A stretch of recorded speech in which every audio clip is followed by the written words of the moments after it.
You are looking at Julian's pronunciation guide, where we look at how to pronounce better some of the most mispronounced words in the world, like this other curious word. But how do you say what you're looking for today?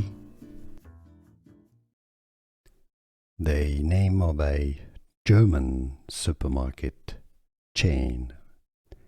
Now, I believe in English sometimes it's said as REWE, right? Or REWE or REWE.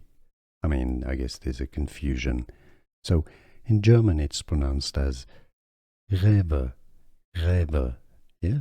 So the W is pronounced like a V, REWE. So, in English, I would say you could say it as REWE, REWE, or REWE, REWE, REWE, or REWE. Here are more videos on how to pronounce more confusing words and names too many mispronounced. Like this video if you found it useful. I appreciate your support. I'll see you soon and thanks for watching.